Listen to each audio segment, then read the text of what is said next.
21 ఇప్పుడు a cylinder of the maximum possible size is made out of a solid wooden cube. How much material is lost in this process approximately. ఒక చెక్క ఘనం నుండి గరిష్ట పరిమాణం కలిగిన సిలిండర్ని తయారు చేస్తే ఆ పరిమాణంలో వృధా అయిన చెక్క శాతం ఎంత? ఏం లేదండి, మీకు ఒక క్యూబ్ నుండి మీరు ఒక మ్యాక్సిమం పాసిబుల్ వాల్యూమ్ ఉన్న ఒక సిలిండర్ని బయటకు తీయాలి. ఇప్పుడు ఈ ప్రాసెస్లో మీకు ఎంత వుడ్ వేస్ట్ అవుతుందని క్వశ్చన్ అండి. సరే, ఇప్పుడు మీకు ఇలా ఒక క్యూబ్ ఉందనుకోండి,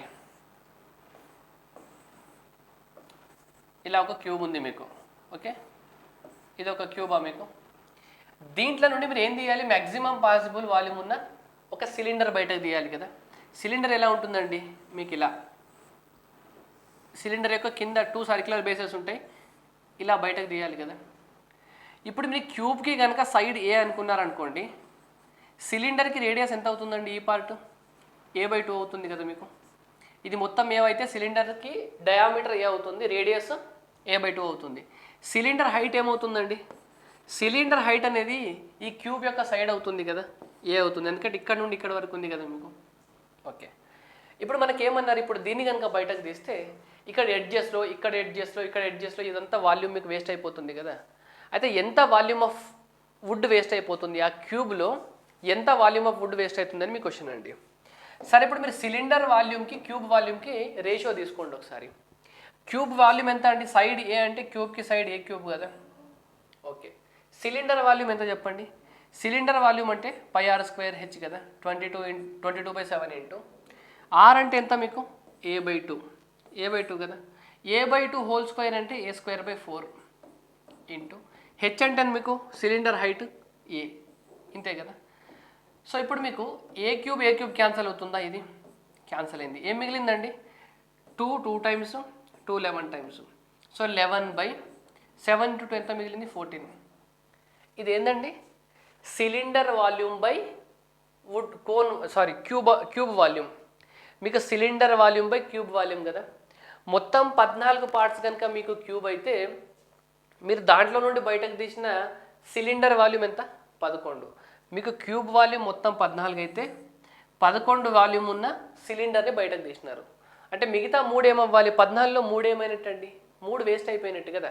సో మీకు 3 పార్ట్స్ ఆఫ్ వుడ్ వేస్ట్ అయింది, టోటల్ 14 పార్ట్స్ ఉంటాయి. మీకు 1/14 అంటే ఫ్రాక్షన్లో ఎంత చెప్పండి? 1/14 అంటే ఫ్రాక్షన్లో మీకు 7.07 అండి. 7.07 ఇది ఎంత మీకు? 1/14 అంటే. మీకు 3/14 అంటే ఇంటూ 3 టైమ్స్ చేయడం కదా. 3 × 7.07 అప్రాక్సిమేట్లీ 21.21%. మీకు ఆన్సర్ దగ్గరలో ఏదని చెప్పండి? ఆప్షన్ బి మీకు రైట్ ఆన్సర్ అండి. Option B. Next question number 22. The HCF of 3 different numbers is 17. Which of the following cannot be the LCM? 3 వేరు సంఖ్యల గసాబా 17 అయితే కింది వాటిలో ఏది వాటి గసాగు కాదు. HCF అంటే మనకి ఏందండి మీనింగ్? హైయెస్ట్ కామన్ ఫ్యాక్టర్ కదా. ఓకే, 17 అనేది ఫ్యాక్టర్ అవుతుంది, ఒక ఫ్యాక్టర్ అవుతుంది. మీరు LCM ఎప్పుడు కూడా HCF యొక్క మల్టిపుల్ అవ్వాలండి. మీకు ఒక నంబర్ 17x అనుకోండి, ఇంకొక నంబర్ 17y అనుకోండి, ఇంకొక నంబర్ 17z అనుకున్నారనుకోండి. వీటి ఎల్సిఎం ఏమవుతుందండి? 17xyz అవుతుంది, అంతేనా? ఎల్సిఎం అంటే మీ ఎల్సిఎం అనేది ఖచ్చితంగా 17 యొక్క మల్టిపుల్ అవ్వాలి. మీకు దీంట్లో ఏది కసాగు కాదన్నారు అంటే ఏది 17 మల్టిపుల్ కాదు? 540 మీకు మల్టిపుల్ కాదండి. మీకు 17 × 30 510 17 మూల 51 కదా.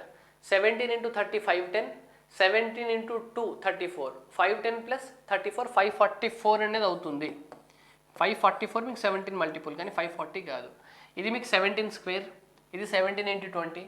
ఇది మీరు అబ్జర్వ్ చేయండి, 17 × 25 అండి. ఇది 17 × 20 340, 340 + 85 వాల్యూ అది 425 అంటే. సో 17 × 25 అది మీకు.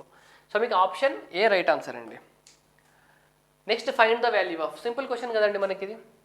ఇలా మీకు సీక్వెన్స్ ఇచ్చినప్పుడు, ఇలా సిరీస్ ఇచ్చినప్పుడు 30ని మీరు ఎలా డివైడ్ చేసుకోగలగాలి? 2 కన్సిక్యూటివ్ నెంబర్స్ యొక్క ప్రొడక్ట్గా రాసుకోగలగాలి. అంటే 5 × 6 ప్లస్ సింబల్ ఉంది కాబట్టి హైయెస్ట్ వాల్యూ మన ఆన్సర్ అవుతుందండి. సో ఆప్షన్ అనేది మనకు రైట్ ఆన్సర్. ఒకవేళ ఇక్కడ మీకు మైనస్ ఉంటే, ఈ ప్లేస్లో మైనస్ ఉంటే మీకు ఏ ఆన్సర్ అయ్యేది? 5 అనేది మీకు రైట్ ఆన్సర్ అయ్యేది. నెక్స్ట్ క్వశ్చన్ నెంబర్ 24 అండి. Which are the following statements are true? ఇక్కడ మీకు 3 స్టేట్మెంట్స్ ఇస్తే ఏ స్టేట్మెంట్ ట్రూ అన్నారండి.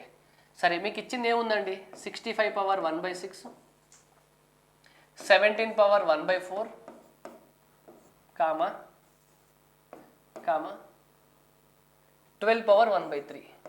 ఇప్పుడు మీరు ఈ 3ని కంపేర్ చేయాలంటే మీరు పవర్లో ఎంతతో మల్టిప్లై చేయాలి చెప్పండి. ఇప్పుడు 3కి 4కి 6కి ఎల్సిఎం ఎంత? 3కి 4కి 6కి ఎల్సిఎం 12 కాబట్టి మీరు అన్నింటినీ పవర్లో 12తో మల్టిప్లై చేయండి. పవర్లో 12 ఓకే. పవర్లో 12 చేస్తే ఏమొస్తుంది చెప్పండి. 6 1/6 ఇంటూ 12 అంటే 2 కదా, ఇది 65 స్క్వేర్ అవుతుంది మీకు. 4 12తో క్యాన్సిల్ చేస్తే 3 టైమ్స్ కదా, 1/4 ఇంటూ 12 అంటే 17 power 3. 12 3 to the power of, ఇక్కడ ఎంత ఉందండి, 3 టు ది పవర్ ఆఫ్ 1/3 ఉంది. 12 అంటే 12 టు ది పవర్ ఆఫ్ 4 కదా, 12 టు ది పవర్ ఆఫ్ 4. మీకు 65 స్క్వేర్ వాల్యూ తెలుసా అండి? 65 స్క్వేర్ ఎలా చేస్తాం మనం? 65 స్క్వేర్ అంటే లాస్ట్లో 5కి స్క్వేర్ ఎంత, 25. 6కి నెక్స్ట్ నెంబర్ ఎంత, 7. 6 ఇంటూ 7 ఎంత, 42. మనం ఇలా లాస్ట్లో 5 వచ్చే నెంబర్స్కి స్క్వేర్ ఇలా చేస్తామండి. 5 స్క్వేర్ 25, 6కి నెక్స్ట్ నెంబర్ 7, సో 6 ఇంటూ 7 42. దీని వాల్యూ మీకు 4225. ఓకే. మీకు 12 స్క్వేర్ అంటే 144 కదండి. ఇంకొకసారి 12 స్క్వేర్ అంటే 144 కదా. 12 టు ది పవర్ ఆఫ్ 4 అంటే 12 స్క్వేర్ ఇంటూ 12 స్క్వేర్ కదా. దీని వాల్యూ మీకు ఎట్లాగో మీకు 100 ఇంటూ 100 అంటేనే 10,000 కదా. 100 ఇంటూ 100 అంటే 10,000. ఇక్కడ 100 కన్నా ఎక్కువ ఉంది కాబట్టి మీకు ఈ ఆన్సర్ 10,000 కన్నా ఎక్కువ. 17 క్యూబ్ అంటే చెప్పండి. 17 క్యూబ్ అంటే 17 స్క్వేర్ అంటే 289 ఇంటూ 17 క్యూబ్. ఈ వాల్యూ దీనికన్నా ఎక్కువనా? ఇది 289 ఇంటూ 20 తీసుకున్నా మీకు 5,800 వరకు వస్తుంది. ఇదైతే 4,000. ఇక్కడ వచ్చే వాల్యూ మీకు 10,000 కన్నా ఎక్కువ. సో ఈ వాల్యూ అన్నిటికన్నా హైయెస్ట్ ఉండాలి. సో ఈ వాల్యూ అన్నిటికన్నా హైయెస్ట్ ఎక్కడ ఉంది? ఇక్కడ ఉంది. ఈ రెండిట్లో ఏది పెద్దదో మనం చెప్పాలి, అంతే కదా. 289 ఇంటూ 17 చేస్తే మీకు ఎంత వస్తుంది చెప్పండి వాల్యూ. మీరు 289 ఇంటూ 20 చేసినారనుకోండి, 289 ఇంటూ 20, దీన్ని 290 అనుకోండి. 289 290 అనుకోండి. 290 ఇంటూ 20 ఎంత అండి? 290. 29 అంటే 5,800 కదా. 5,800. కానీ ఇక్కడ మీరు 289 ఉంటే 90 తీసుకున్నారు, ఒక్కటి ఎక్కువ తీసుకున్నారు. సో 1 ఇంటూ 2 ఎంత? 2 మైనస్ చేయాలి కదా. మీకు 580 నుండి 2 మైనస్ చేస్తే ఎంత? 580 నుండి 2 మైనస్ చేయాలి, 578. 57800. ఇది ఎంత? 289 ఇంటూ 20 చేస్తే, 289 ఇంటూ 20 చేస్తే ఎంత? మీరు ఎంత చేయాలి? 17 చేయాలి. అంటే ఇంకొక 3 తక్కువ చేయాలి కదా. సరే, 289 ఇంటూ 3 చేస్తే ఎంత? 300 ఇంటూ 3 అనుకోండి అప్రాక్సిమేట్లీ. -900 మైనస్ చేయాలి కదా. వచ్చే వాల్యూ ఎంత వస్తుందండి మీకు? 5,780 కన్నా ఎక్కువ వస్తుంది. సారీ, 4,780 కన్నా ఎక్కువ వస్తుందా? 5780 నుండి మీరు 1000 మైనస్ చేసినా కూడా 4,780 వస్తుంది మీకు. దీనికన్నా ఈ వాల్యూ ఎక్కువ ఉందా? 4,780. సో దీనికన్నా మీకు ఈ వాల్యూ ఎక్కువ అండి. సో ఫస్ట్ ఇది, నెక్స్ట్ ఇది, తర్వాత ఇది. సో ఆప్షన్ 3 మీకు రైట్ ఆన్సర్. సో ఓన్లీ 3 అండి, only 3. Next question number 25. The circumference of the front wheel of a cart is 30 feet long and that of the back wheel is 36 feet long. What is the distance travelled by the cart when the front wheel has done 5 more revolution than the rear wheel? మీకు front వీల్కి circumference ఎంత అన్నారండి? 30 కదా. ఇది front wheel. Rear వీల్కి circumference ఎంత అన్నారు? 36. Front wheel కనుక రియర్ వీల్ కన్నా ఒక్క రివల్యూషన్ ఎక్కువ చేసినప్పుడు ఏమన్నారు మీకు? What is the distance travelled by the cart when the front wheel has done 5 more revolutions than the rear wheel. మీకు ఫ్రంట్ వీల్ అనేది బ్యాక్ వీల్ కన్నా 5 revolutions ఎక్కువ చేసినప్పుడు ఎంత డిస్టెన్స్ ట్రావెల్ చేసినారని క్వశ్చన్ అండి. మీకు ఫ్రంట్ వీల్ యొక్క ఫ్రంట్ వీల్కి పెరిమీటర్ 30, సర్కంఫరెన్స్ అన్న పెరిమీటర్ అన్న ఒకటి, రియర్ వీల్కి పెరిమీటర్ 36. మీకు ఫ్రంట్ వీల్ రియర్ వీల్ కన్నా 5 times ఎక్కువ రివల్యూషన్ చేసినప్పుడు ఇప్పుడు ఈ ట్రావెల్ చేసిన డిస్టెన్స్ ఎంత క్వశ్చన్ అండి. సరే ఒక డిస్టెన్స్ డీని 180 అనుకోండి, 180 మీటర్స్, 180 మీటర్స్ అనుకోండి. 180 మీటర్స్ డిస్టెన్స్ని ట్రావెల్ చేసేలోపు, ఎందుకంటే 180 ఎందుకు తీసుకున్నానంటే ఈ రెండింటిని ఎల్సిఎం అండి. 180 మీటర్స్ ట్రావెల్ చేసేటప్పుడు ఇది ఎన్ని రివల్యూషన్ చేస్తుందండి? 36 × 5 కదా 180 అంటే. 5 రివల్యూషన్ చేస్తే ఇది 180 మీటర్స్ ట్రావెల్ చేస్తుంది. ఇదైతే 6 రివల్యూషన్ చేయాలి, అంతే కదా. అంటే 180 మీటర్స్ ట్రావెల్ చేసేలోపు దీనికన్నా ఇది ఎంత ఎక్కువ రివల్యూషన్ చేస్తుంది? 1 రివల్యూషన్ ఎక్కువ 1 రివల్యూషన్ ఎక్కువ చేయడానికి వీళ్ళు ట్రావెల్ చేయాల్సిన డిస్టెన్స్ ఎంత అండి? 180. సో 5 రివల్యూషన్ చేయాలంటే ట్రావెల్ చేసిన డిస్టెన్స్ 5 × 180 అవ్వాలి కదా. సో 900 మీటర్స్ మీకు ఆన్సర్ అండి, 900 మీటర్స్. ఆప్షన్ డి మనకి right answer, option D. Next question number 26. ఇక్కడ మీకు 3 సర్కిల్స్ అండి, ఒక్కొక్క దాని రేడియస్ ఏ ఉంది, అవి ఇలా మీకు 3 జాయిన్ చేయబడ్డాయి. ఎలా? ఒక సర్కిల్ ఇలా ఉంది, ఇంకో సర్కిల్ ఇలా ఉంది, ఇంకో సర్కిల్ ఇలా ఉంది. ఈ సర్కిల్స్ యొక్క మూడిటి యొక్క రేడియస్లు ఏమన్నారు? ఏ. అయితే ఇప్పుడు ఈ ఏరియా చెప్పాలండి మీరు. ఏ ఏరియా? ఈ పార్ట్ ఏరియా ఎంత ఉందో చెప్పాలి. సర్కిల్కి రేడియస్ ఎంత అన్నారండి? ఇది ఏ, ఇది ఏ, ఇది ఏ, ఇది ఏ, ఇది ఏ, ఇది ఏ, అంతేనా? ఇప్పుడు మొత్తం మీరు ఈ ఏరియా చెప్పాలంటే ఇది మొత్తం ఈ సైడ్ ఎంత అండి? 2a, ఈ సైడ్ ఎంత? 2a, ఈ సైడ్ ఎంత? 2a. ట్రయాంగిల్కి మీకు 3 సైడ్స్ ఈక్వల్ అయితే అది ఈక్విలేటరల్ ట్రయాంగిల్ అవుతుందా? సమబాహు త్రిభుజం. ఓకే, సమబాహు త్రిభుజంలో ఇక్కడ కోణం ఎంత ఉండాలండి? 60 డిగ్రీలు. ఇక్కడ కోణం ఎంత ఉండాలి? 60 డిగ్రీలు. ఇక్కడ కోణం ఎంత ఉండాలి? 60 డిగ్రీలు. నెక్స్ట్ మీరు ఈ ఏరియా ఫైండ్ అవుట్ చేయాలి కదా. ఈ ఏరియా ఫైండ్ అవుట్ చేయాలంటే త్రిభుజం ఏరియా నుండి కనుక మీరు మొత్తం ట్రయాంగిల్ ఏరియా నుండి, ఈ టోటల్ ట్రయాంగిల్ ఏరియా నుండి ఈ పార్ట్ ఏరియా, ట్రయాంగిల్ ఏరియా నుండి ఈ పార్ట్ ఏరియా, ట్రయాంగిల్ ఏరియా నుండి ఈ 3 పార్ట్స్ ఏరియా మైనస్ చేస్తే ఈ మధ్యలో ఉన్న ఏరియా వస్తుంది కదా. సో ట్రయాంగిల్ ఏరియా ఎంత అంటే సమబాహు త్రిభుజంకి √3/4a², అంటే సైడ్ స్క్వేర్. సైడ్ ఎంత అండి? 2a హోల్ స్క్వేర్ మైనస్ దీని నుండి ఏం మైనస్ చేయాలి మీరు? ఈ పార్ట్, ఇదొక పార్టు, నెక్స్ట్ ఇదొక పార్టు, నెక్స్ట్ ఇదొక పార్ట్, అంటే 3 పార్ట్స్ కదా. ఇవి మీకు 3 సేమ్ పార్ట్స్ కదండి, ఎందుకంటే దీనికి రేడియస్ ఏ 60 డిగ్రీస్ యాంగిల్ చేస్తుంది, రేడియస్ ఏ 60 డిగ్రీస్ యాంగిల్, రేడియస్ ఏ 60 డిగ్రీస్ యాంగిల్. ఇలాంటి మీరు 3 పార్ట్స్ మైనస్ చేయాలి. ఓకే, ఇప్పుడు మీ ఒక్కదాని ఏరియా ఎంత చెప్పండి? దీని ఒక్కదాని ఏరియా, ఇది సెక్టార్ కదా, మీకు θ/360 × πr² కదా ఏరియా. సో θ ఎంత ఉంది ఇక్కడ? 60/360 πr². r ఎంత? రేడియస్ ఏ కాబట్టి a². ఇంతే అండి మీ ఆన్సర్. ఇక్కడ మీకు ఏమొచ్చిందండి? √3a² మిగులుతుందండి, ఎందుకంటే 2² 4 క్యాన్సల్ అవుతుంది, మైనస్ ఇక్కడ 60 × 3 180, ఇక్కడ 2 ఉంది, సో -1/2 πa². 2ని కనుక మీరు ఎల్సిఎం తీసుకుంటే 2 ×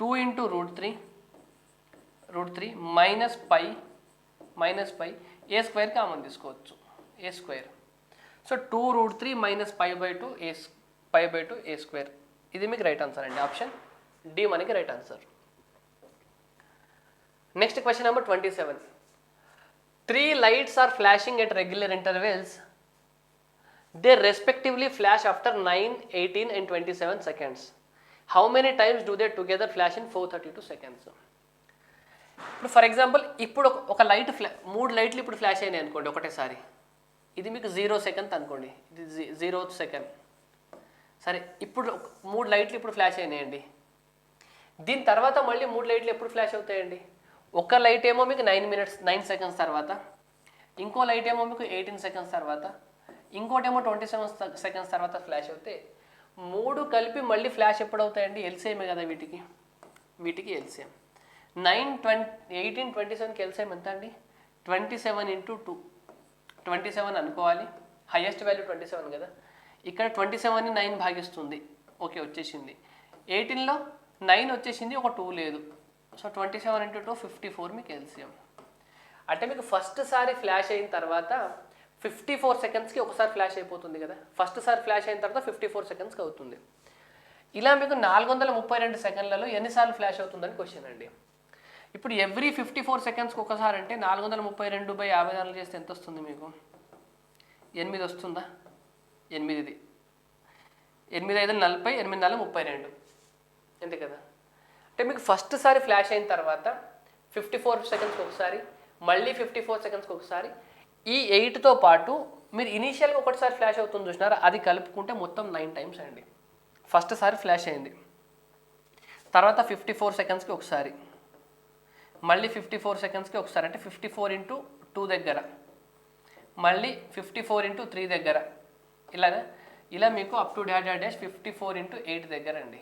54 × 8 దగ్గర ఇవి 8 కదా, 54 × 1 దగ్గర ఇది. ఈ 8 ఇనీషియల్గా ఒకదాన్ని కలుపుకోవాలి మనం. మొత్తం ఎన్నిసార్లు? 9 టైమ్స్. సో ఆప్షన్ ఏ మనకి రైట్ ఆన్సర్ అండి. Question number 28. Ravi has a sum of money to buy pants at a clothing store. If he buys 2 similar pants, he will be short of 20% of the cost. If he buys 1 pant, he will have rupees 45 left. Find the cost of each pant. Ravi అనే వ్యక్తి 2 ఒకే రకమైన ప్యాంట్లను కొనుగోలు చేసినట్లయితే అతని దగ్గర ఉన్న డబ్బు వాటి మొత్తం ధర కన్నా 20% తక్కువగా ఉంది. ఒకవేళ అతడు ఒక ప్యాంట్ని కొనుగోలు చేస్తే అతనికి 45 రూపాయలు మిగులుతుంది. అయినా ఒక్క ప్యాంట్ ధర ఎంత? ఇక్కడ చూడండి, మీరు 2 ప్యాంట్స్ కదా పర్చేజ్ చేసేది. ఒక్కొక్క ప్యాంట్ కాస్ట్ ప్రైస్ ఎక్స్ అనుకోండి. ఒక్కొక్క ప్యాంట్ మీకు ఎక్స్ రూపీస్కి వస్తుంది అనుకోండి. మీరు ఒక్కొక్క ప్యాంట్ మీరు ఎక్స్ రూపీస్కి పర్చేజ్ చేస్తున్నారు అనుకోండి. ఇప్పుడు మీరు 2 ప్యాంట్స్ కనుక పర్చేజ్ చేస్తే మీకు ఎన్ని రూపాయలు కావాలండి? 2x రూపీస్ కావాలి కదా. మీరు 2 ప్యాంట్స్ పర్చేజ్ చేస్తే మీకు 2x రూపీస్ కావాలి. కానీ ఏమన్నారు, మీరు 2 ప్యాంట్లు పర్చేజ్ చేయాలంటే మీ దగ్గర 20% తక్కువ ఉందంట డబ్బులు.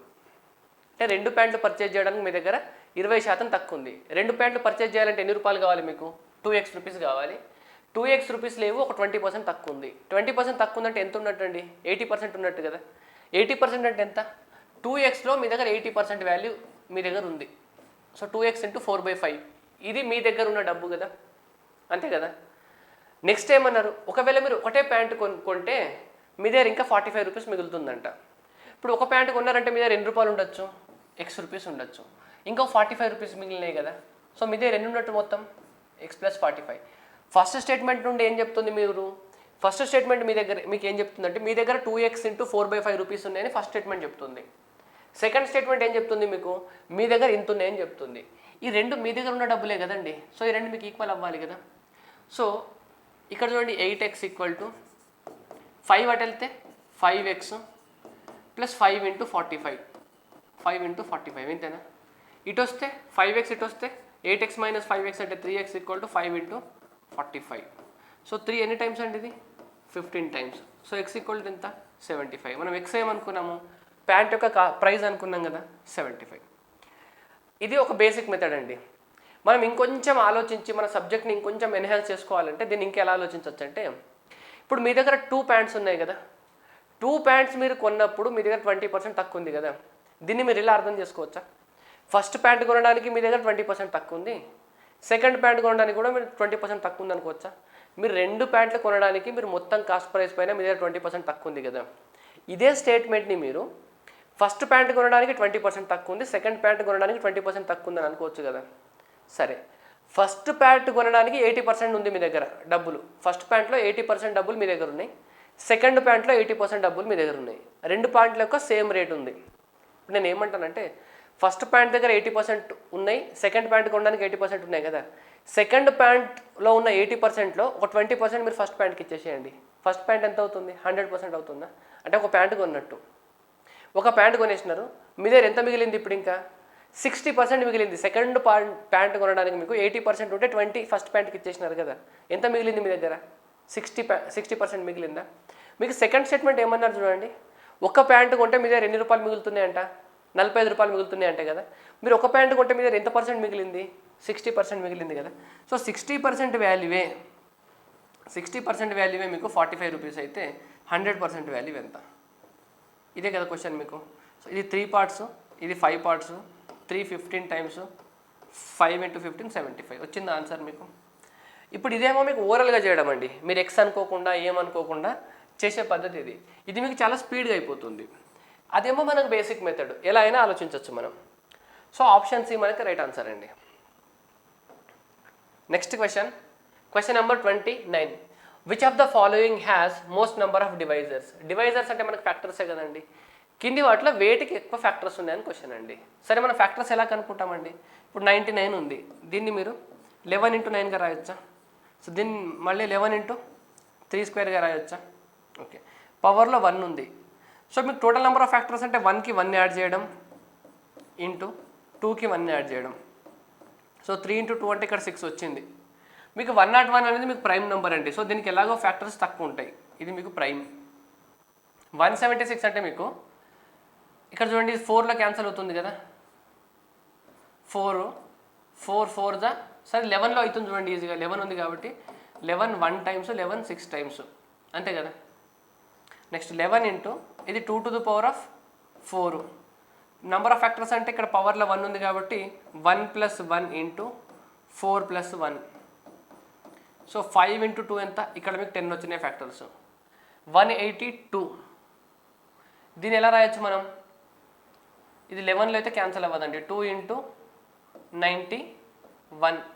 సో ఇక్కడ 2 × 91 అంటే 7 × 13. 13 7 91 కదా. సో 1 1 1 ఉంది. సో 1 + 1 × 1 + 1 × 1 + 1 కదా మీకు. సో 2 × 2 × 2 మొత్తం ఎంత? 6 వచ్చింది. సో నెంబర్ ఆఫ్ ఫ్యాక్టర్స్ ఎక్కడ ఎక్కువ ఉన్నాయండి మీకు? నెంబర్ ఆఫ్ ఫ్యాక్టర్స్ ఇక్కడ ఎక్కువ ఉంది, 10, ఇంతే కదా. ఆప్షన్ సి మనకి రైట్ ఆన్సర్ అండి. Question number 30.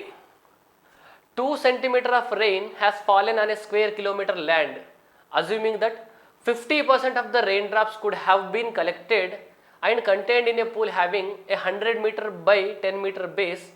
By what level could the water level in the pool have increased? ఏం లేదండి, మీకు 1 square kilometer, స్క్వేర్ కిలోమీటర్ అంటే పొడవు వెడల్పు 1 కిలోమీటర్ ఉండాలి. ఇలా ఒక ల్యాండ్ ఉంది, దీని లెంత్ 1 కిలోమీటర్ అంట, విడ్త్ మీకు విడ్త్ కూడా 1 కిలోమీటర్. దీనిలో మీకు వర్షం పడింది. వర్షం ఎంత పడిందంట? 2 సెంటీమీటర్. 2 సెంటీమీటర్ వర్షం పడ్డ మీనింగ్ ఏంటంటే అండి, ఇప్పుడు ఈ ల్యాండ్ పైన మీరు ఒక స్కేల్తో మెజర్ చేస్తే 2 సెంటీమీటర్ హైట్ వరకు వాటర్ ఉన్నట్టు, అంతే కదా. ఈ ల్యాండ్ పైన 2 సెంటీమీటర్ హైట్ వరకు మీరు ఇలా స్కేల్ పెట్టి చూస్తే 2 సెంటీమీటర్ల హైట్ వరకు వాటర్ ఆగి ఉన్నట్టు దాంట్లో. ఇంత వాటర్ని కనుక మీరు ఇంత వాటర్లో ఒక 50% దాన్ని అంటే హాఫ్ పార్ట్ని దీంట్లో ఒక 2 సెంటీమీటర్ వాటర్ కదా, 2 సెంటీమీటర్, దీంట్లో ఒక హాఫ్ని తీసుకెళ్ళి మీరు వేరే దాంట్లో కలెక్ట్ చేస్తున్నారు, స్టోర్ చేస్తున్నారు. ఆ స్టోర్ చేసే దాని యొక్క డైమెన్షన్స్ ఎలా ఉన్నాయి? మీకు 100 మీటర్ బై 10 మీటర్ ఉంది. దీంట్లో కనుక కలెక్ట్ చేస్తే దీంట్లో ఎంత హైట్ వరకు వాటర్ వస్తుందని క్వశ్చన్ అండి. ఇప్పుడు మీకు వాల్యూమ్స్ ఈక్వల్ కదండి, ఇక్కడున్న వాల్యూమ్ మొత్తం తీసుకెళ్ళి మీరు దీంట్లో స్టోర్ చేస్తున్నారంటే ఈ రెండింటి వాల్యూమ్స్ యొక్క ఈక్వల్ అవ్వాలి, అంతే కదా. దీని వాల్యూమ్ చెప్పండి నాకు ఫస్ట్. వాల్యూమ్ అంటే ఏముంది మనకి? Area of base into height కదా. ఏరియా ఎంత ఉంది? 1 kilometre into 1 kilometre, 1 square kilometres అని ఇచ్చినారు కదా. ఓకే, హైట్ ఎంత ఉంది? 2 సెంటీమీటర్స్ ఉంది. ఇప్పుడు దీని వాల్యూమ్ చెప్పాలంటే మనకు base into height, 100 × 10 into height H అనుకున్నారనుకోండి. సో 100 × 10 ఇంటూ హెచ్ అవుతుంది. ఇక్కడ మీకు ఇచ్చిన ఆన్సర్లు అన్నీ మీరు మీటర్స్లో ఉన్నాయి కాబట్టి మీరు అన్నిటిని మీటర్స్లోనే తీసుకోండి. సో ఇప్పుడు 1 కిలోమీటర్ ఇంటూ 1 కిలోమీటర్ ఏరియా అంటే 1 కిలోమీటర్ స్క్వేర్ అంటే 1000 మీటర్స్ అన్నట్టే కదా. 1000 మీటర్స్ ఇంటూ 1000 మీటర్స్ ఏది ఏరియా. 1 కిలోమీటర్ ఇంటూ 1 కిలోమీటర్ అంటే 1000 metres into 1000 metres into 2 centimetres అంటే బై 100 అనా. 1 centimetres 100 centimetres equal to 1 metre కదా. సో సెంటీమీటర్ని మీటర్లో కన్వర్ట్ చేయాలంటే బై 100 కదా, ఈక్వల్ టు 100 × 10 ఇంటూ దీని హైట్ కనుక హెచ్ అనుకున్నాం అనుకోండి. ఇప్పుడు క్యాన్సల్ చేస్తే మీ ఆన్సర్ వస్తుందండి. ఇక్కడ 1000 క్యాన్సల్, 100 1000 అంటే ఇది 10 టైమ్స్. సో హెచ్ ఈక్వల్ ఎంత వచ్చిందండి మీకు? H equal to 20 metres. 2 × 10 20 metres. So మీకు ఆప్షన్ బి రైట్ ఆన్సర్ అండి, option B. Next question 32. In a lottery there are 10 prizes and 25 blanks. A lottery is drawn at random. What is the probability of getting a prize? మీకు ఒక lottery ఉందండి, లాటరీలో మీకు మొత్తం ఇలా 35 ఉన్నాయి అంటే ఇలా మొత్తం 35 ఉన్నాయి. 35లో ఓన్లీ 10 ప్లేసెస్లోనే మీకు గిఫ్ట్స్ ఉన్నాయంట, మిగిలిన 25 ప్లేసెస్లో గిఫ్ట్స్ లేవు. అయితే మీరు ఆ 35లో ఒకటి తీస్తే మీకు గిఫ్ట్ వచ్చే ప్రాబబిలిటీ ఎంత అని క్వశ్చన్ అండి. మనకి ప్రాబబిలిటీ అంటే ఏంటండి, total number of choices by favourable number of choices కదండి. మీకు టోటల్ నెంబర్ ఆఫ్ చాయిసెస్ ఇక్కడ రాసుకుంటాం, ఫేవరబుల్ నెంబర్ ఆఫ్ చాయిసెస్ ఇక్కడ రాసుకుంటాం. మీకు మొత్తం ఇప్పుడు ఎన్ని ఉన్నాయండి, మీరు గిఫ్ట్ తీయాలంటే మీరు ఎన్ని ఉన్నాయి, మీకు 35 చాయిసెస్ ఉన్నాయి కదా. 35లో ఏదో ఒకటి తీయొచ్చు. 10 ఏమో గిఫ్ట్స్ ఉన్నాయి, 25 ఏమో ఖాళీలు ఉన్నాయి, మొత్తం కలిపి ఎంత 35 ఉన్నాయి. మీకు మొత్తం 35 ఉంటే మీరు గిఫ్ట్ రావాలంటే ఎన్నిట్లో గిఫ్ట్ ఉందండి, మీకు ఫేవరబుల్ నెంబర్ ఆఫ్ చాయిసెస్ ఎంత 10 కదా, 10 దాంట్లో గిఫ్ట్ ఉంది. So 10, so 5 2 times, 5 7 times, so 2/7 మనకి రైట్ ఆన్సర్ అండి. Question number 33, 478.478 bar 847.84 bar.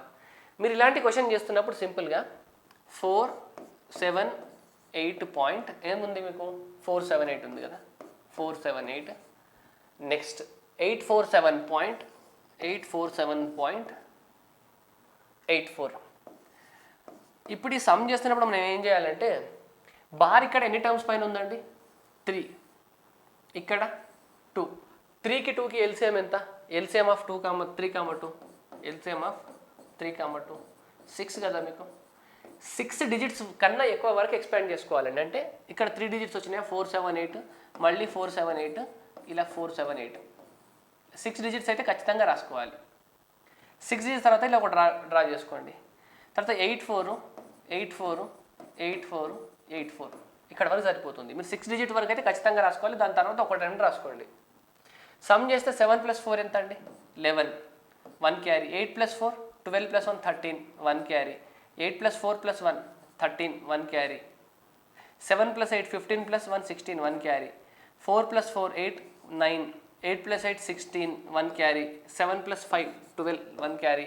8 + 5 13, 1 carry. 16 ఇక్కడ 7 + 5 12, 1. 8 + 4 12 13.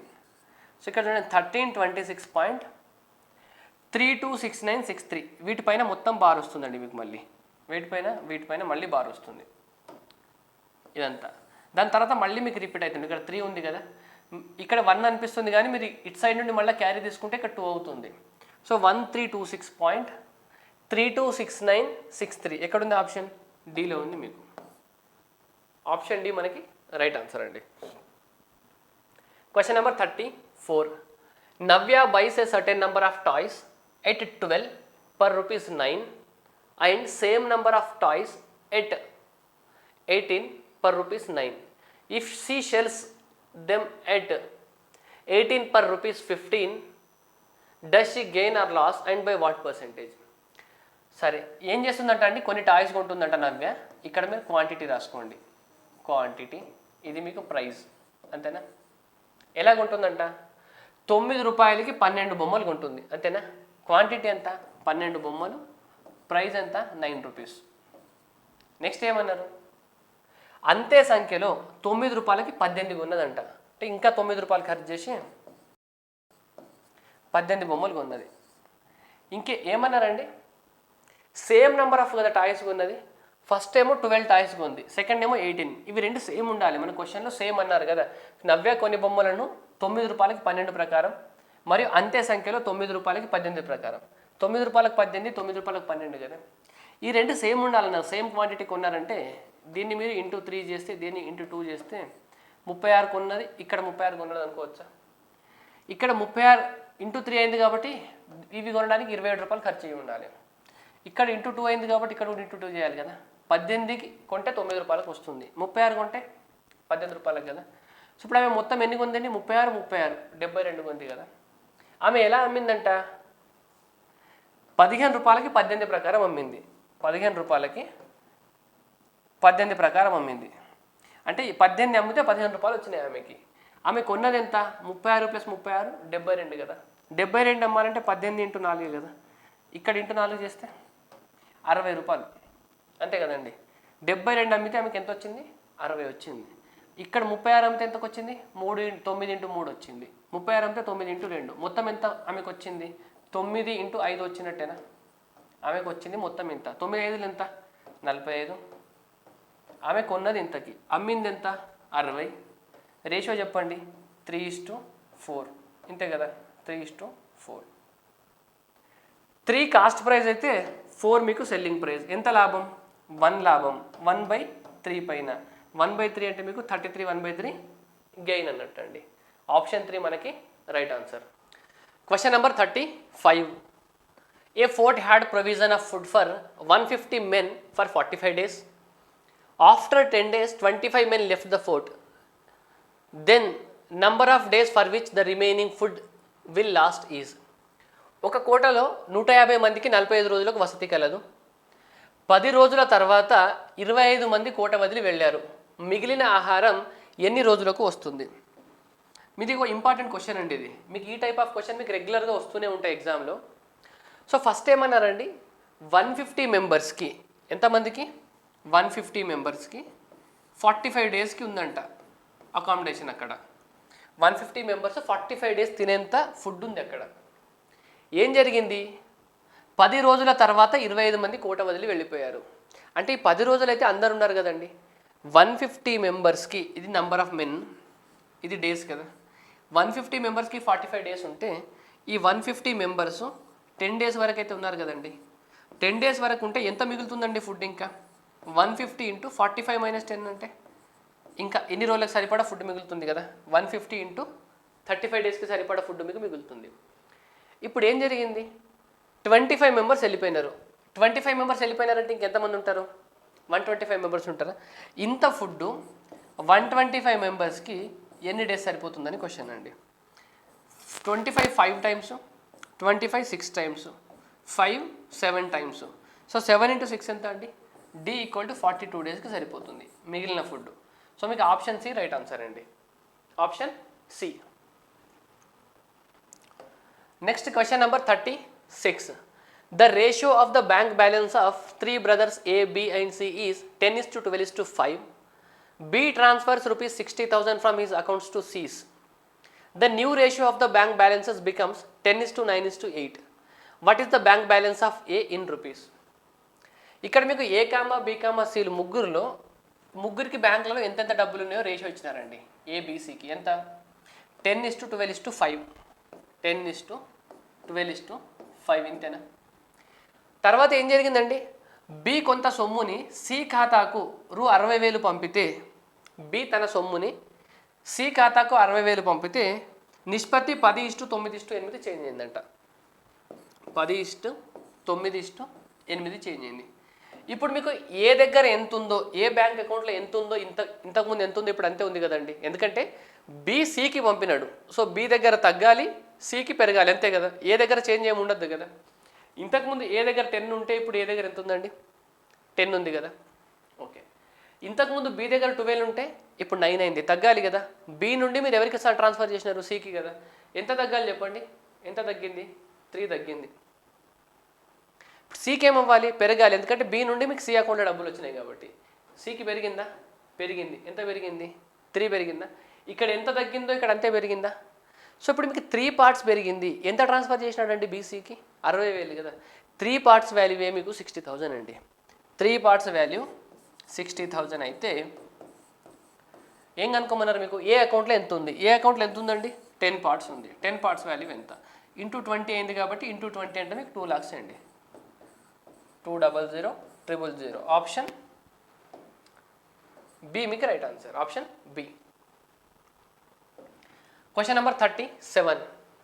From a container full of pure milk, 20% is replaced by water and this process is repeated 3 times. At the end of the third operation, the quantity of pure milk reduces to. ఏం లేదండి, మీ దగ్గర మొత్తం pure milk ఉంది, దాంట్లో నుండి 20% బయటకు తీసేసి 20% water కలుపుతున్నారు. అర్థమైందా? 20% బయటకు తీస్తున్నారంటే 20% వాటర్ బయటకు వెళ్ళిపోతుంది కదా. ఎంత మిగులుతుంది? 20% మిల్క్ బయటకు తీస్తే ప్యూర్ మిల్క్ నుండి 20% మిల్క్ బయటకు వెళ్తుంది. ఎంత మిగులుతుంది? 80% కదా. 20% తీసేస్తున్నారు అంటే 20% మీరు ఫ్రాక్షన్లో రాస్తే 1/5 కదా. సో 1 పార్ట్ని తీసేస్తున్నట్టు టోటల్ 5 పార్ట్ ఉంటాయి కదా. ఓకే, మీకు 5 పార్ట్స్ మిల్క్ ఉంటే 1 పార్ట్ తీసేస్తున్నారు, 4 అయింది. ఇప్పుడు 5 ఉన్నది 4 అయింది, అంతే కదా. 5 ఉన్న మిల్క్ 4 అయింది. ఇలా ఎన్నిసార్లు చేస్తున్నారంట అండి? 20% ప్రతిసారి తీసేస్తున్నారు కదా, అలా 3 times చేస్తున్నారంట. సో ఫస్ట్ టైం 5 ఉన్నది 4 అయింది, సెకండ్ టైం 5 ఉంటే 4 అవుతుంది, థర్డ్ టైం 5 ఉంటే 4 అవుతుంది. సో 5 ఇంటూ 5 ఇంటూ 5 ఎంత అండి? 125. ఇక్కడ 4 ఇంటూ 4 ఇంటూ 4 అంటే 64. మీరు 3 టైమ్స్ ఇలా చేసేసరికి 125 పార్ట్స్ ఉన్న మిల్క్ 64 అవుతుంది. మీకు 125 పార్ట్స్ ఉన్న మిల్క్ ఎంత అవుతుంది? 64 అవుతుంది. ఎంతకు ఇక్కడ క్వశ్చన్ ఏమంటుంది? The quantity of pure milk reduces to, ఎంతకు తగ్గింది. సో ఎంత అయింది? 125 ఉన్నది 64 అయింది. 64/125 ఇంటూ 100. సో 25 4 25 5 64 ఇంటూ 4 అంటే 256/5. సో 51.2 అండి మీకు ఇక్కడ. 5 5 25, 5 ఎక్కం 5 0.2, 51.2. ఆప్షన్ సి మనకి right answer. Question number 38. A boat goes 30 kilometers upstream and 44 kilometers downstream. The total time taken is 10 hours. If boat goes 40 kilometers upstream and 55 kilometers downstream, then total time taken is 13 hours. Find the current speed of the boat. Boat speed మీరు find out చేయాలి. సరే, ఇచ్చిన data రాసుకుందాం చూడండి. 30 కిలోమీటర్లు down stream, up stream, 30 up stream. Up stream అంటే x+y, up stream అంటే x-y కదా మీకు. ఇది బోట్ స్పీడు, y అనేది స్ట్రీమ్ స్పీడ్ అనుకోండి, లేదా b-s రాసుకోండి. ఇది boat speed, stream speed. And 44 kilometres down speed, down stream. So ఈ b+s ఇంతే కదా, b+s. ఈ మొత్తం కలిపి టైం ఎంత పడుతుందంట? 10 hours పడుతుంది. ఓకే, ఒకవేళ మీరు 40 kilometers అప్ స్ట్రీమ్ అంటే b-s plus 55 kilometers down stream, 55 kilometers down stream b+s, ఇలా వెళ్తే టైం ఎంత పడుతుంది? 13 hours పడితే మీకు b వాల్యూ ఎంత, బోట్ స్పీడ్ ఎంత అని కనుక్కోమన్నారండి. 1 2 ఈక్వేషన్లు మీరు సాల్వ్ చేయొచ్చు, లేదా మనం boats and stream question solve చేస్తున్నప్పుడు అజంప్షన్స్ అండి, నెంబర్ అనుకుంటే బెటర్ ఏదో ఒక వాల్యూ. ఇప్పుడు ఫర్ ఎగ్జాంపుల్ చూడండి, ఇక్కడ మీకు 44 ఉంది, ఇక్కడ 55 ఉంది. అంటే ఇక్కడ కింద ఉన్న వాల్యూ 11 మల్టిపుల్ అయితే బాగుంటుంది కదా క్యాన్సల్ చేయాలంటే, అంతే కదా. 44 55 11 మల్టిపుల్స్.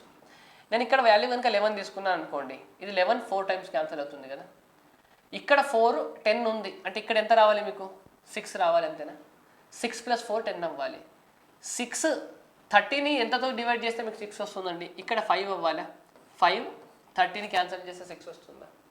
వస్తుంది కదా. అదే వాల్యూస్ మీరు ఇక్కడ తీసుకొని చూడండి. ఈ ప్లేస్లో 5 పెట్టుకుంటే ఎంత అవుతుందండి? 5 8 టైమ్స్. ఈ ప్లేస్లో మీరు 11 పెట్టుకున్నారు కాబట్టి 11 పెట్టుకోండి. 11 5 టైమ్స్. 8 + 5 13 వచ్చిందా? సాటిస్ఫై అయింది కాబట్టి మీకు b+s వాల్యూ 11 అండి. b+s వాల్యూ 11, b-s వాల్యూ 5 తీసుకున్నాం కాబట్టి 5. మీరు కావాల్సింది 2b కదా, రెండింటిని యాడ్ చేస్తే 2b = 11 + 5 ఎంత? 16. b = ఎంత అవుతుంది అప్పుడు? 8 కదా. సో ఆప్షన్ డి మనకి రైట్ ఆన్సర్. Option D. మీరు ఈక్వేషన్ సాల్వ్ చేస్తూ కూర్చోవద్దండి, దీన్ని ఈక్వల్ చేసుకొని ఇవన్నీ చేయొద్దు మీరు. మనకి ఇక్కడ 55 కనిపించింది, 44 కనిపించింది కాబట్టి ఆన్సర్ గెస్ చేయడానికి ట్రై చేయాలి. 11తో క్యాన్సల్ అవుతుంది, ఇక్కడ 11 4 టైమ్స్ కాబట్టి ఇక్కడ 6 రావాలంటే 5తో. ఇలా మీరు అనలైజ్ చేసుకుంటే అర్థమైపోతుంది మీకు. Next question number 39. A, B and C enters into partnership in a business with capitals 5,000, 6,000 and 4,000 respectively. A gets 30% of the profit for managing the business and balance is divided in proportion to their capitals. At the end of the year, A gets 200 more than B and C together. Find the total profit. సరే, కొంచెం question అంత ఈజీగా లేదో అర్థం చేసుకోండి మీరు. ఏ 5,000, B 6,000, C 4,000 invest చేస్తున్నారండి. A ఎంత? A B C. ఇక్కడ 5,000, ముగ్గురు కూడా సంవత్సరానికి 6,000 4,000. ముగ్గురు కూడా సంవత్సరానికి ఇన్వెస్ట్ చేస్తున్నారు కాబట్టి మనం ఇంటూ 1 year అని రాయాల్సిన అవసరం ఏం లేదు. ఇప్పుడు ఈ రకంగా ఇన్వెస్ట్ చేస్తే వీళ్ళకి ప్రాఫిట్ ఏ రేషియోలో రావాలండి? 1000తో క్యాన్సిల్ చేస్తే 5:6:4 కదా.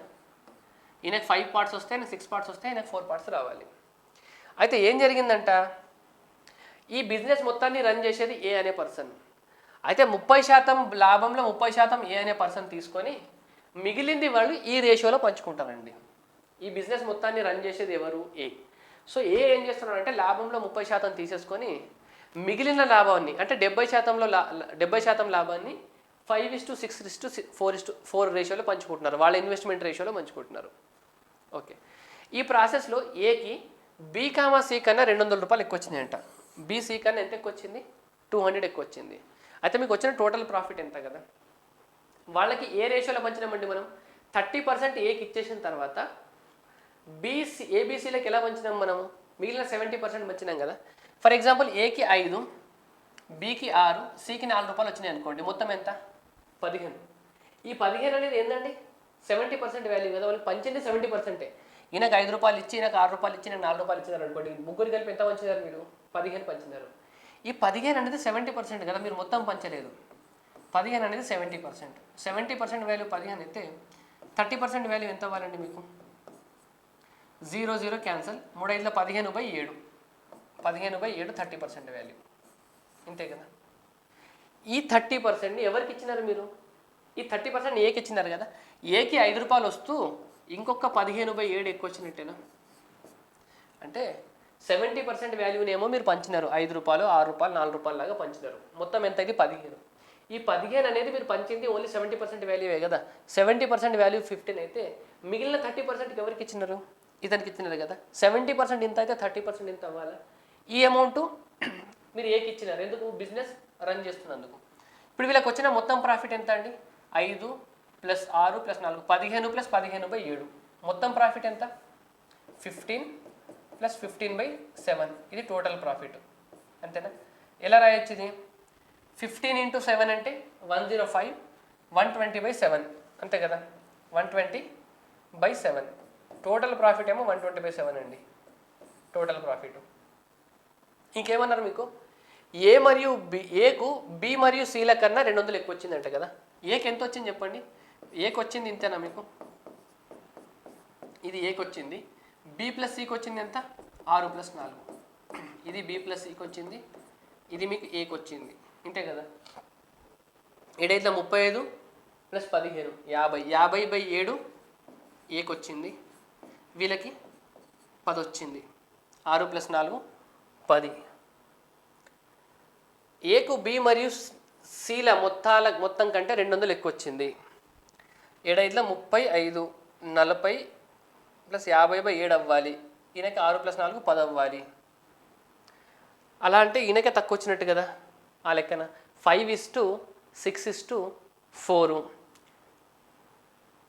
ఇక్కడ మీకు 45 అండి. 3 ఇది 45/7 అంతే కదా. 45/7 ఇక్కడ మీకు 45/7. 45/7 అంటే 35, 5 40, 80/7 వచ్చినట్టు అంతే కదండి. ఇది 80/7. ఇక్కడ మీరు 45 అంటే 7 × 15 105, 110. సో ఇక్కడ మీకు 150/7 వచ్చినట్టు. ఇక్కడ క్యాలిక్యులేషన్ మిస్టేక్ అయింది. 150/7. టోటల్ ప్రాఫిట్ ఏమో ఇంత మీకు. ఏకి వచ్చిందేమో ఇంత, బి + సికి వచ్చిందేమో ఇంత. ఎంత ఎక్కువ వచ్చిందండి డిఫరెన్స్ చేస్తే?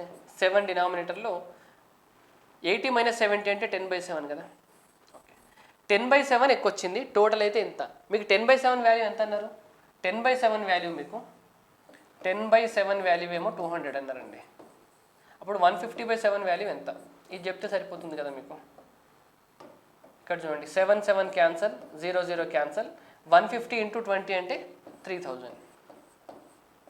ఆప్షన్ బి మనకి right answer. Option B. Question number 40. The average number of chocolates that some number of boys have is 240 and the average number of chocolates that some number of girls have is 180. If each of the boy eat 10 chocolates, then the average number of chocolates with all the students become 200. The total number of boys is what percent of total number of students? కొంతమంది బాలుర దగ్గర సగటున 240 చాక్లెట్లు ఉన్నాయి, మరియు కొంతమంది బాలికల దగ్గర సగటున 180 చాక్లెట్స్ ఉన్నాయి. ప్రతి బాలుడు 10 చాక్లెట్స్ని తింటే విద్యార్థుల దగ్గర ఉండే చాక్లెట్స్ యొక్క సగటు 200. మొత్తం విద్యార్థులు 200. మొత్తం విద్యార్థులలో బాలుర శాతం ఎంత? ఇప్పుడు మీకు బాయ్స్ ఎంతమంది ఉన్నారో తెలియదు, గర్ల్స్ ఎంతమంది ఉన్నారో తెలియదండి. బాయ్స్ దగ్గర ఎన్ని చాక్లెట్స్ ఉన్నాయంట? 240 ఉన్నాయంట. సో 240 ఉన్నాయి యావరేజ్గా. బాయ్స్ దగ్గర 240. గర్ల్స్ దగ్గర ఎంత ఉన్నాయండి? 180. ఓకే, ఇప్పుడు ఏమన్నారు మనకి, బాయ్స్ దగ్గర ఉన్న దాంట్లో ప్రతి బాయ్ అందరూ 10 చాక్లెట్లు కనుక తినేసినారు అనుకోండి, అప్పుడు క్లాస్లో ఓవరాల్గా ఎంత అవుతుందంట, 200 యావరేజ్ అవుతుందంట. బాయ్స్ దగ్గర 240 ఉన్నాయి యావరేజ్గా, గర్ల్స్ దగ్గర 180 ఉంది యావరేజ్గా. బాయ్స్లో అందరూ 10 చాక్లెట్లు తినేసినారు అనుకోండి, అప్పుడు క్లాస్ మొత్తంలో యావరేజ్గా 200 చాక్లెట్లు అవుతున్నాయంట.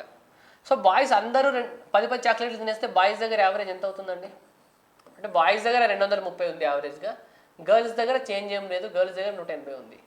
బాయ్స్ దగ్గర 230, గర్ల్స్ దగ్గర 180 ఉన్నప్పుడు ఓవరాల్ యావరేజ్ ఎంత అవుతుందంట, 200. అలిగేషన్ అప్లై చేయొచ్చు కదండి మనం. ఇది తెలుసు, ఇది తెలుసు, మనకు మిక్స్డ్ కూడా తెలుసు. 200 - 180 అంటే 20, 230 - 200 అంటే 30. ఏ రేషియోలు ఉన్నాయండి, 2:3. అంటే మీకు 2 పార్ట్స్ బాయ్స్ అయితే 3 పార్ట్స్ గర్ల్స్, 2 పార్ట్స్ బాయ్స్ అయితే 3 పార్ట్స్ గర్ల్స్. అయితే మొత్తం బాయ్స్ పర్సెంటేజ్ ఎంత, 2 బాయ్స్, టోటల్ క్లాస్లో 5 మెంబర్స్, 2/5 అంటే 40%. ఆప్షన్ బి మనకి రైట్ ఆన్సర్.